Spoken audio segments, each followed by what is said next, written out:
When I was a teacher, I will admit that I liked order in the classroom. I kind of wanted my students to be like soldiers, you know? I wanted them to report for duty, receive their orders from Mr. V, and then head into battle. But some of my soldiers were not ready for battle. They were missing a pen, or their uniform shirt was untucked, or they asked Mr. V directions again a second or a third time. And I was often tempted in those moments to say to myself, what is wrong with you? What is wrong with you? And what I'm learning is that's always the wrong question. What is wrong with you assumes that there is a design flaw with the person. It assumes that something's awry with the way God made that person.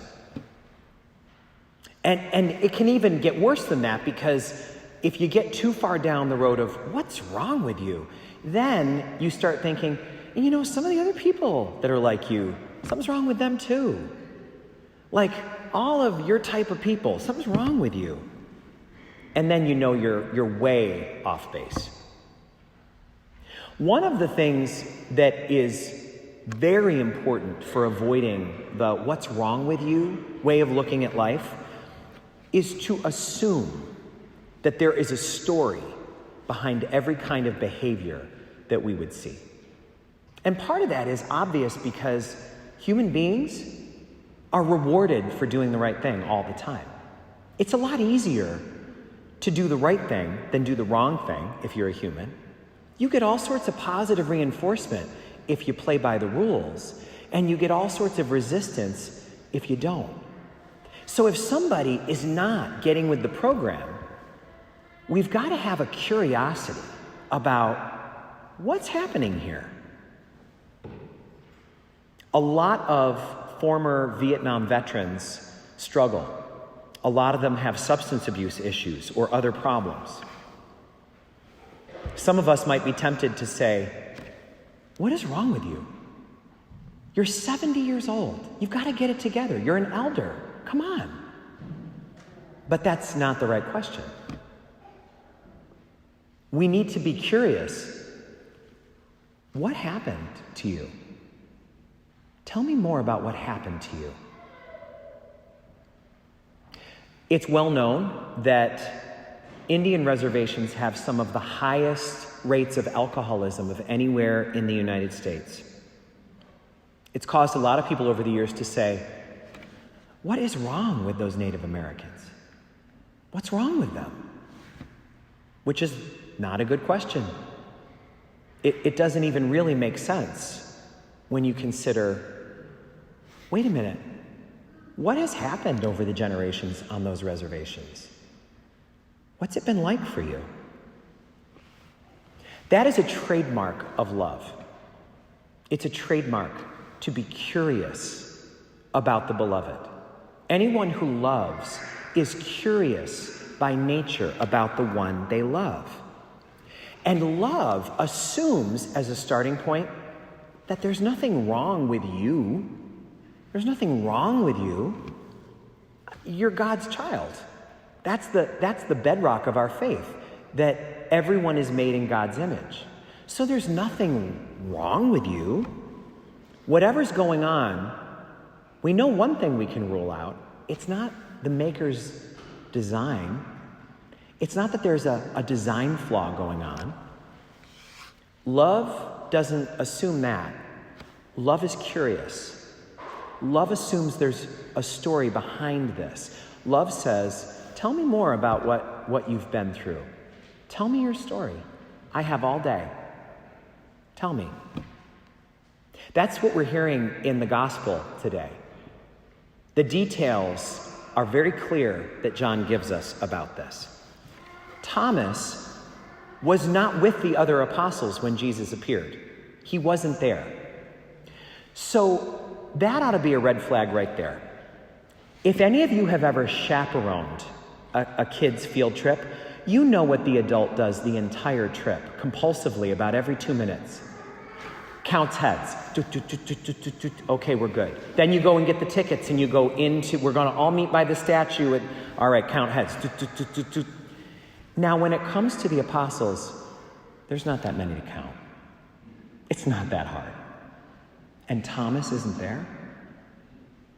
Love is curious about that. Where's Thomas? What's going on? Why is he missing from the group? You could say, what's wrong with Thomas? But of course, that would be a foolish question, considering that this story occurs just a couple of days after the scenes that you see depicted in the Stations of the Cross. The person he turned his whole life over to, the one he hoped was the Messiah that would free them all, was convicted and tortured and killed right in front of him. What's wrong with you, Thomas? Not a good question. Especially considering that a lot of us this morning are wearing scenes of that day on necklaces around our throat right now. Many of us are wearing that. So if 2,000 years later we're not over it, why would Thomas be over it a few days after it happened? He doesn't have a design flaw. Could we give Thomas a little bit of grace, like Jesus did? Could we make a little bit of room for him to be dealing with a period of adjustment after what he saw? That's how Jesus deals with him. He shows us what love looks like. He meets Thomas exactly where he's at. He says, Thomas, what do you need? And Thomas said, I need to see the marks of the nails in your hands. I need to see it. And Jesus says, no problem. Here you go. You can touch them if you want. Is there anything else, Thomas? And he says, I know this is weird, but I saw when the soldier put the lance in your side. I can't get it out of my head. I haven't slept a wink since that happened. Can I put my hand in your side? And Jesus says, yes. Yeah, you can. So we've spent a long time assuming that Thomas has a problem that makes him not as good as the others maybe.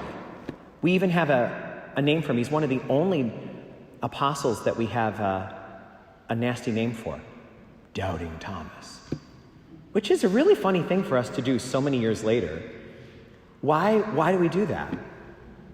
When what Thomas went through was overwhelming, and when as soon as Thomas has that moment with Jesus, the moment that everybody else already had, by the way, he says, my Lord and my God, immediately. He didn't have a faith problem. He was traumatized by what he saw, and he needed a moment with Jesus to move forward. Love always does that. It meets people where they are, knowing that they can't be anywhere else but where they are. Where else could they be? If you're a parent of more than one child, you already know this. Parents who have more than one child always have differences in their children's temperaments. You might have one who's really rambunctious and another one who's incredibly sensitive. You can't parent them the same way. If you talk to the sensitive child the way you sometimes need to talk to the rambunctious child, there's going to be problems. You've got to adjust the technique to the child that you're looking at. We spend a lot of time talking about this at our school, at SMSA, because each kid needs something particular to who they are. And it takes a lot of work, but it's worth the work to figure that out. Some people would like us just to be equal for everybody. Equality is like when you just give everybody the same thing. Here's your lunch, eat it or don't. But every kid needs something a little different. And so we're aiming at something a little higher than that. We're aiming at equity, which is to make sure that everybody gets what they need to be successful from where they're at. And depending on your temperament and what kind of stuff you've been through, you're going to need something different perhaps than the person sitting next to you. So this week, we are being given an invitation to look with the same kind of love and mercy at others that Jesus uses to look at them. And the way we can figure out who we might be invited to consider is to think of this. Who is the person in your life that you have a hard time believing is really and truly doing the very best they can? Do you have somebody that you have a doubt? Is she really doing the best she possibly can? Or is he doing the best he possibly can?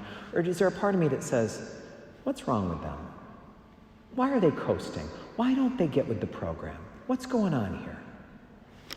That's the person who's our Thomas. That's the one that we're being invited to shift and consider, instead of what's wrong with them, what happened to them? What's their story? How did they get to where they are? Because love is curious. Love wants to know what's behind the situation. Because everybody that we meet, like Thomas, is fighting a battle. And it's probably a battle we know nothing about. So let us choose to meet them with love and mercy, the way that Jesus did.